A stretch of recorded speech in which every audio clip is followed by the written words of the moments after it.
ჩვენ ხო ყველას გვახსოვს აი ეს წინა არჩევნები 2024 წლის არჩევნების წინ და შემდეგ აი ეს დაძაბულობები შიდა რაღაცა არეულობები და ამ ფონზე ისინი რა ქვია ოცნების ხარდამჭერები იქ ანალიტიკოსები და ასე შემდეგ ისინი ასეთ ვერსიას ავითარებდნენ რომ ტრამპი რომ მოვა იქ ბიზნეს დალაგებული იქ რო გვახსოვს კი ბიზნეს დალაგებული იქ ტრამპი რომ მოვა ყველაფერი კარგად იქ ტრამპი რომ მოვა ბიზნესი ომი დამთავრდება ეგრევე და ეგრევე რუსეთთან დალაგებული იქ აფხაზეთ აბრუნები იმასთან დალაგებულია რა ქვია ტრამპთან დალაგებულია და ამათ ყველასთან დალაგებული ყველასთან მაგრამ ჩინეთთან კიდე ჩინური ბანკები შემოდიან ამასობაში და ჩვენ ტრანზიტი ისეთი ღარიბაშვილს გახსოვს როგორ დახტა მაგრამ აი ჩვენ რო ვეუბნებით რომ მე მგონი ვერავისთან ვერ დალაგდნენ ესე და არავისთან არა აქვს არაფერი გახოდილი და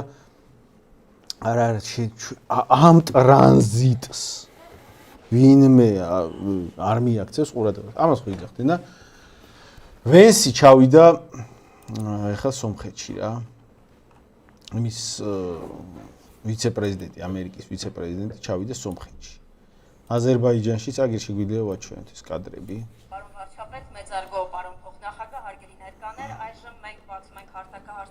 სომხეთში ჩავიდა მოდი გავაჩვენოთ კადრები უბრალოდ კადრებს ვაჩვენებ რა ვერ თარგმნით ცხადია ხო ანუ აგერ არის ფაშინიანი შეხვდა ამერიკის ვიცე-პრეზიდენტი ხო და კიდე აპირებს აზერბაიჯანში ჩავდა ხო აგერ სულია და ეხლა აზერბაიჯანში ჩადის იქ ფაშინიანიც მიწვეულია 18 ფებრუარს ვაი რომელი რიცხვებსაც 10 დღის ფარგლებში არის მიწვეული ტრამპის მშვიდობის საბჭოს პირველ სხდომა უნდა ჩატარდეს და ამ სხდომაზე მიწვეული ფაშინიანი იმ მშვიდობის საბჭოს წევრია ალიევიც ამ მშვიდობის საბჭოს წევრია ისიც მიწვეული იქნება და მიდის საუბარი ამ ქვეყნებთან ურთიერთობების გამტკიცებაზე იმ კორიდორზე რომელიც ჩვენი შემოვლითი კორიდორი იქნება ჩვენი თავარი ფუნქცია ხო არის ტრანზიტ ჩვენი ტრანზიტი მნიშვნელოვანია ტრანზიტი რო აღარ ვიყოთ ან ექსკლუზიური ტრანზიტი რო აღარ ვიყოთ მაგაზე მიდის საუბარი და საქართველოს საგარეო საქმეთა მინისტრის მოადგილე რო შეხვდა ამერიკის წარმომადგენლს ამერიკაში რა ინფორმაციას ვცელდება რაზე შეხვდა ვიცი ამ თემაზე ელაპარაკე ან სომხეთში ზანგეზურის ტრანზიტზე ანუ კარგად მოიქეცით და ხელი შეუწყეთ იქ რო ტრანზიტი გაკეთეთ იგი მაგაზე ელაპარაკე ის კი არა რომ ჩვენთან ამ ვინმე ლაგება რა საოცრად არის დალაგებული ქართული ოცნება ამერიკასთან ანუ ამერიკის ვიცე-პრეზიდენტი ჩამოვიდა კავკასიის რეგიონში სამი ქვეყანა ვართ სულ პატარა ამ რეგიონში ორს შეხვდა მესამეს ჩვენ არა აი ბარემ შევიაროთ რეჟიმშიც არის მოხდა ან აი ბარემ შევიაროთ კი არა აი სომხეთში ვარ და ბარემ აი გადმოგაზე რა აქ შენ დაგილაპარაკები სომხეთში ანუ აი მან ვერ ჩამოვალ და აქ ჩამოდით და რაღაც სომხეთში კონფერენცია ჩატარდა ჩვენ პრემიერიც ესწრებოდა ეგ ხო მაინც შეიძლებოდა აი არა როგორ რაღაცა იცით მოდით აი რა მოცემულობაც არის ობიექტურად ეგეც შევაფასოთ და რა სუბიექტურად ხდება ანუ სუბიექტურში რას გულისხმობ ანუ ხელისუფლების ხრიდან რა ნაბიჯები არ გადაიდგა ან რა შეცდომა იქნა დაშვებული ну რაზე ჩამოდის ახლა ვიცე-პრეზიდენტი ამერიკის ჩვენს რეგიონში ჩვენ ვიცით რომ რამოდენიმე თვის წინ შეერთებულ შტატებში რაღაც საგანგებო ვითარებაში ტრამპმა ну შეარიგა ვითომ შეარიგა ну ყოველ შემთხვევაში ტრამპი ასე აფასებს ორი მოწინააღმდეგე სახელმწიფო საუბარია აზერბაიჯანზე და სომხეთზე რომლებსაც 10 წლების განმავლობაში ჰქონდათ პირდაპირ ომი ჩვენ ვიცით რომ აზერბაიჯანის ტერიტორიული მთლიანობა იყო დარღვეული დაახლოებით 20-25%-ს აზერბაიჯანის საერთაშორისო აღიარებულ ტერიტორიას აკონტროლებდა სომხეთი, ყარაბაღი და კიდე 7 რეგიონი ყარაბაღის გარშემო, თუმცა ნუ აზერბაიჯანმა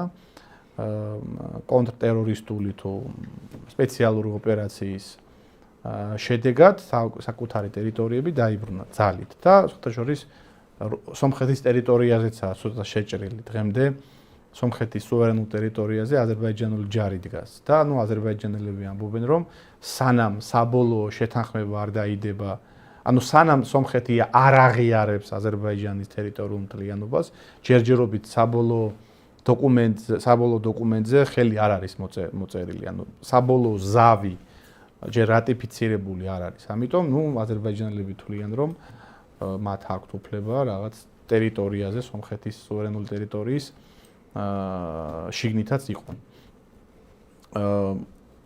ამ შეხვედრაზე ტრამპმა თითქოს და შეარიგა ეს ორი მხარე, ასე ხდება შეფასებები და ასევე ჩვენთვის გახდა ცნობილი რომ ეგრეთ წოდებული ზანგეზურის დერეფანი, რომელიც თავიდანვე აზერბაიჯანის მოთხოვნა იყო და როდესაც მეორე ყარაბაღის ზავი დაიდო, სამშვიდობო ხელშეკრულება, მან და პირდაპირ ერთ-ერთი პუნქტი იყო კომუნიკაციების სრული გახსნა. აზერბაიჯანის სასიცოცხლო ინტერესი იყო და თვითონ ასე აყალიბებს აზერბაიჯანი, რომ მას სჭირდება ექსტერიტორიული შინაარსის, დაუბრკოლებელი დერეფანი თავის ავტონომიურ რესპუბლიკაში, ნახიჩევანში და შემდეგ უკვე თურქეთთან ასევე კავშირი კომუნიკაცია.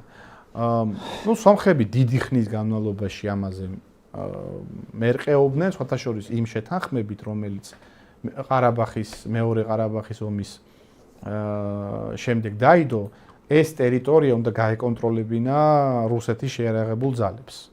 თუმცა, სომხეთმა უარი განაცხადა, რომ რუსებს გაეკონტროლებინათ ეს ტერიტორია და საბოლოოდ ტრამპთან გაფორმდა შეთანხმება, რომლის თანახმად ამ ზანგეზურის დერეფნის ადმინისტრაციულ კონტროლს გაუწევს ამერიკული კერძო კომპანია. ჩვენ ბევრჯერ ვისაუბრია მათ შორის ამ ჩვენი გადაცემის ფორმატში, მაგრამ ორი სიტყვით შეგვიძლია ვთქვათ რა არის ახლა ეს დერეფანი, რატომ ჭირდება ამას რაღაცა ქვეყნის კომპანიის რაღაც მონიტორინგი ან მენეჯმენტი, ხო, აგერ საქართველოს ხო არის ლოჯისტიკური ქვეყანა, სატრანზიტო ქვეყანა, ხო, ჩვენს ქვეყანაში რო შემოდის რაღაცა ტვირთი, ვინმე ხო არ აკონტროლებს კაცო, თუ ბათუმიდან თუ შემოვიდა, ფოთის პორტიდან თუ შემოვიდა, რაღაც დააწვება და აზერბაიჯანში წავა, ლარში წავა თუ ქვემოთ სომხეთში, რა ვიცი, ჩვენი კანონმდებლობა და ჩვენი სახელმწიფო არეგულირებს ყველა დეტალს. ეგ არ უნდოდა აზერბაიჯანს. აზერბაიჯანის მოთხოვნა იყო, რომ ეს დერეფანი იყოს ექსტერიტორიული შინაარსი. ექსტერიტორიული შინაარსი რას ნიშნავს? მთლად ბოლომდე იმ ქვეყნის სუვერენიტეტი არ ვრცელდება. რაღაც დაბრკოლება არ უნდა შეექმნას შენს ტვირთს და სომხებისთვის ასეთი ფორმით საკითხის დაყენება იყო თავიდან ძალიან მიუღებელი და ძნელად მithumetes ომში და დამარცხების, ტერიტორიების დაკარგვის და ლტოლვილების ფონზე, მაგრამ როდესაც ამერიკელები გამოჩნდნენ, ამერიკელების ჩართულობით, მოკლედ ცოტა შემსუბუქდა ეს პრობლემა. და სომხები დათანხმდნენ ამ ფორმით და ყველაზე მნიშვნელოვანი რა არის? ამ ზანგეზურის დერეფნის სომხურ მონაკვეთზეა საუბარი, თორე აზერბაიჯანის ტერიტორიაზე კი არ იმოქმედებს ეს ამერიკული კომპანია. საუბარია მხოლოდ და მხოლოდ სომხეთის ტერიტორიაზე, როგორც ყველაზე ასე ვთქვათ, სუსტ რგოლთან. ამ დერეფნის ამას ხო აქვს გარკვეული ეკონომიკური რენტაბელურობა, ხო? ამ რენტაბელურობის და მოგების 70-75% იქნება ამერიკული კომპანიის. აი, ეგ ყველაფერი გასაგებია. მე ერთი კითხვა მაქვს რა. აი, ქართულ ოცნებას ხო ტრამპთან დალაგებული ქონდა. ჩვენ რატო არ გველაპარაკებთ? არ გველაპარაკებიან კი არა. ჩვენ მეზობლებთან ეხა ალაგებენ რაღაცას, რაც ჩვენ შემოსავალს შეამცირებს, იმათაც გაზდის. ეგ უყურე როგორი რაღაცა, ანუ მე ქართულ ოცნებასთან რა პრობლემა მაქვს. პირველი ის რომ, რატო ატყუებდი ხალხს რომ შენ რაღაც ტრამპთან ქონდა დაალაგებული და აი გვახსოვს ხო ბიძინა ივანიშვილის 2024 წლის განცხადება ერთ-ერთ წინასაარჩევნო გამოსვლაზე გააკეთა რომ აი ცოტა ხანი მოვითმინოთ ხალხო რაღაც იქ კვლავ გადაგვირჩიეთ მე იქ ამერიკაში ტრამპი გაიმარჯვებს და ტრამპთან ისე ვარ დაალაგებული რომ აი რაღაც საქართველოს იგზნობს ეგ ტყვილი იყო და ტყვილი თავიდანვე ამას ჩვენ ვამბობდით რომ არავინ არავისთან არ არის დაალაგებული და ზოგადად აი ეს უნდა ამოვაგდოთ ეს რაღაცა დრომოჭმული რაღაც დილეტანტური სიტყვები ჩვენი პოლიტიკური ლექსიკონიდან ვიღაცასთან დაალაგა რაღაც 6 მილიარდის სანაცვლოდ ჩუმად რუსები აფხაზეთს გვიბრუნებენ იქ ვიღაცა აი საერთოდ პოლიტიკა არის საჯარო დარგი ანუ რაც საჯაროდ ხდება პოლიტიკაში დიდწილად ეგ ხდება მე რეალურად კი არსებობს იქ რაღაც ძალიან კონსპირაციული ფარული გარკვეული კომუნიკაციები მაგრამ ეგ ფარული კომუნიკაციებიც იმისთვის არსებობს რომ საჯარო არ გახდეს ეგ. ხშირად საჯარო შეთანხმებებზე გადაგდებაც კი რა თქმა უნდა ფართო პრაქტიკის საგანია და ეხლა რაღაცა შეთქმულების თეორია რავია აი პრობლემა რაში უნდა გქონდეს რომ ეგ ტყვილი აღმოჩნდა ყველაფერი. რომ ესენი ტრამპთან დაალაგებულები არავინ არავისთან დაალაგებული არ არის.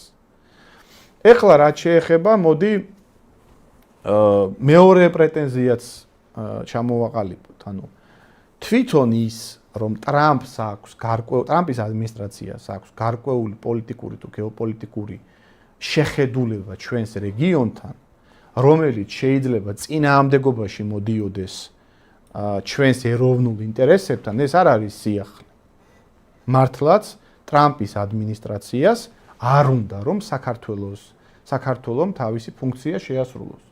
ჯო ვილსონი წერს მაგას ლამის ყოველ იმაში თავის სოციალურ ქსელში პოსტებში რომ ჩვენ უნდა შევწყვიტოთ რაღაცა ჩინეთის ტვირთების და ირანული ტვირთების გადაადგილება საქართველოს ტერიტორიაზე. ანუ ეს არის რაც რითაც ჩვენ ლუკმაპურს შოულობთ, ეგ უნდა შეგვიწყდეს, ხო? ანუ ეგ არის ამერიკის ინტერესი. მაგრამ ეგ არ შედის ჩვენს ინტერესში, ხომ ასეა? კი ბატონო, ჩვენც რომ მივყიდოთ მაგალითად ამერიკას 75% ჩვენი ტრანზიტის თუ გადავცემთ რაღაც ამერიკულ კერძო კომპანიას, რომელიც გაუწევს ჩვენი ამ დერეფნის ადმინისტრირებას, შეიძლება მაგაზე დაგველაპარაკოთ, გიჟი ხო არაა ტრამპი, ეგეთ საჩუქარზე უარს არ იტყვის, როგორც სომხეთის შემთხვევაში მოხდა, მაგრამ ეგ არ შედის ჩვენს ეროვნულ ინტერესში და პრეტენზია რაში არის? რაში არის რომ ეს რატო ვერ გათვალა ამ ხელისუფლებამ? რატომ აღმოჩნდა საქართველოს ისეთ მდგომარეობაში, რომ საერთოდ რა დანიშნულება გვაქვს, რა გეოპოლიტიკურ ამოცანას ვასრულებთ, ვისგან გვაქვს გარკვეული უსაფრთხოების გარანტიები, ვისთან უნდა ვაწარმოოთ სტრატეგიული ურთიერთობები, ვისთან უნდა ვივაჭროთ, ეს არის ძალიან ბუნდოვანი.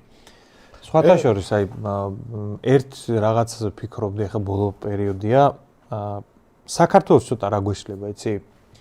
რა პერსპექტივითაც ჩვენ უყურებთ საქართველოს-ამერიკის ურთიერთობებს, ეგ არის ჩვენი რაღაცა შიდა შეხედულება რა და მოდი რა კუთხიდან შევხედოთ, ცია ტრამპის ადმინისტრაცია მოვიდა იქ ხელისუფლებაში და იმის გადმოსახედიდან შევხედოთ საქართველოში რა მდგომარეობა. ანუ არის ქართული ოცნების ხელისუფლება, რომელიც არ ევასებათ და არის ოპოზიცია, ვინც წესით უნდა იყოს მაგათი დასაყრდენი, ოღონდ ეგ ოპოზიცია არის მთლიანად დემოკრატიული პარტიის და გლობალისტების ფულზე ნაკვები ტიპები, რომლებიც ისეთივე მტრები არიან, როგორც შიგნის რო დაპირისპირება აქვთ ეხა იმათთან. ანუ საქართველოში ამერიკის შეერთებული შტატებისთვის არ არის პოლიტიკური სუბიექტი ეხა. იმიტომ რომ ადმინისტრაცია ყავს ეგეთი, რომ ტრამპის ადმინისტრაციისთვის საქართველოს შიგნით არ არსებობს პოლიტიკური სუბიექტი, რომელსაც შეხედავს და იტყვის, რომ ავი ეს ხალხი ჩემიანი. ეგ არის მნიშვნელოვანი. და მაგიტომაც არის ეხა ეგეთი მდგომარეობა, რომ საერთოდ იგნორში ვართ გადასული. ანუ ფეხზე კიდია თაქაური მდგომარეობა. ეგ ხო მნიშვნელოვანია ეგ კითხვა. ანუ აქ უბრალოდ ის კი არ არის რომ ტრამპის ადმინისტრაციას ისინი დაალაგებულები არ აღმოჩნდა. კი ბატონო, შეიძლება ვიღაცასთან არ იყო დაალაგებული. ხო, ნუ ხდება, მე არ ახარ დაალაგებული, მაგრამ ეს რა ტოტალური იგნორია. რაღაცა კონფერენციაზე გადავეყარე ვენს და ხელი ჩამოვარდი ფოტო გადავიღე. ამ დონეზე დაყვანა შენი იზოლაციის, ხო? ახლა იზოლაციაში მოეკეცი. ანუ ის კი არა უბრალოდ დაალაგებული არ ახარ. საერთოდ ხელს არ გართმევი მაგ დონეზე. ნუ ხელი შეიძლება თუ შეხვდი პირდაპირ ჩამოგართო, მაგრამ აი გინდა ცდილობ, მაგრამ იქ რამე ვიზიტს ან თუნდაც სომხეთში ჩამოვალ და სადმე შეხვდები. მაგ დონეზე ვერ ახერხებ რაიმე ურთიერთობის დაალაგება. უზრუნველყოფას, ხო? ეგ საიდან გამომდინარეობს? ანუ ეგრე რატო დგას საკითხი? და მაგაზე პასუხი რომ გავცეთ, ანუ უბრალოდ დავფიქრდით, აი რა ჯანდაბა ჭირდება ამერიკას ჩვენთან ამ ფორმატში ურთიერთობა? ანუ რაში ჭირდება? ხო, უყურე, მე ყოველთვის ვცდილობ აი ამ საკითხში მარტო ისე კი არ გავაკრიტიკო ხელისუფლება, აი რაღაც ოპოზიცია ვარ და აპრიორი უნდა ვაკრიტიკო ნებისმიერ ხელისუფლების სვლაზე. მე ვცდილობ იმ ჭრილში შევხედო მოვლენას, აი მე რო ვიყო ხელისუფლებაში, საუკეთესო გამოსავალი საქართველოსთვის რა იქნებოდა? აი მე რო ვიყო, ჩვენ რო ვიყოთ ხელისუფლებაში, ტრამპი დაგველაპარაკებოდა თუ არა? ნუ ჯერ ერთი ჩვენ რო ვიყოთ ხელისუფლებაში, საქართველოს გეოპოლიტიკურ ამოცანად არ დავისახებდით, რომ აი ტრამპმა გვაღიაროს, საქართველოს თვითკმარი სახელმწიფო უნდა იყოს კაცო და რაღაც ვიღაც სახელმწიფოების ლეგიტიმაცია არ უნდა ჭირდებოდეს, თავისთავად უნდა იყოს თვითკმარი და თვითყოფადი, მაგრამ აი ნუ რაც არის, ეგ არის, მოკლედ რაღაც ამერიკისგან ვიღებთ გარკვეულ პოლიტიკურ ლეგიტიმაციას, ხო, ადრე რაღაც სპარსეთი თუ იყო რუსეთის იმპერია, მანამდე მონღოლეთი, ბიზანტია, ეხლა ნუ ამერიკა გახდა, თუმცა ამერიკა დასუსტა ამ კუთხითაც, ეგეც ობიექტურობისთვის. აი, როგორი რაღაცა იცით? ობიექტურად არსებობდა იმის შანსი და ჩემი აზრით ეხლაც არსებობს ძალიან ცოტა, ძალიან მცირე, მაგრამ ეხლაც არსებობს, რომ საქართველოს ყოფილიყო ისეთი სახელმწიფო, რომელიც ამერიკის ამჟამინდელი ადმინისტრაციისთვის საუბარია ქრისტიან კონსერვატორებზე, რომლებიც უკვე ღიად ცდილობენ თავისი კონსერვატიული დღის წესრიგი დაამკვიდრონ არა მარტო ამერიკაში, საერთოდ მათ შორის ევროპის ტერიტორიაზე. მათთვის ყოფილიყავით სულ მინიმუმ იდეოლოგიური თვალსაზრისით ძალიან მიმზიდველი და რაღაცა კუთხით მათი მოკავშირე სახელმწიფოდ. ყოველ შემთხვევაში იდეოლოგიური ქვეტექსტითაც მაინც. მაგრამ ეს შანსი ჩვენ დიდი ხანია ხელიდან გავუშვით და ამის პერსპექტივას, ნუ ამ ხელისუფლების პირობებში მე ვერ ვხედავ. საერთოდ შენ რა მითხარი იცი? აი შენ ეგეთი ანალიზი გამოგდის ხოლმე. ანუ აი ეხლა ქართული ოცნების პერსპექტივით ხო ამერიკასთან ვერ დავლაგდით თემა არის. ჩინეთთან ვერ დავლაგდით თემაა, რუსეთთან ვერ დავლაგდით თემაა. რა ვარიანტი არის, რომლითაც ქართული ოცნების მხარდამჭერი შვიდად იქნება? ქართული ოცნების მხარდამჭერი ჩემი აზრით ეხლა ნელ-ნელა გადაუვლის ეიფორია და საერთოდ სიმშვიდეს დაკარგავს.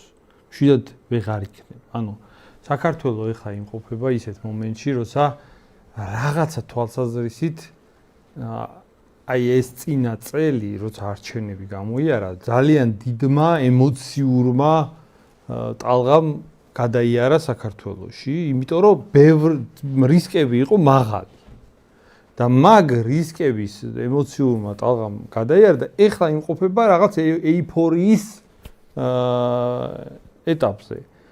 ჩემი აზრით ეს ეიფორია რაც დრო გავა, უფრო და უფრო ჩაცხრება, უფრო და უფრო გადაივლის და საერთოდ მშვიდად ვეღარ იქნება ვერც ოცნების მხარდამჭერი. საერთოდ საქართველოში 7 სიმშვიდის განცდა გაქრება. ეგეთი რამე შეუძლებელი იქნება, იმიტომ რომ უფრო და უფრო ტოტალური გახდება ყველასთვის ის განცდა, რომ საერთოდ უსაფრთხოების საკითხი არის სრულიად მოუგვარებელი საქართველოს.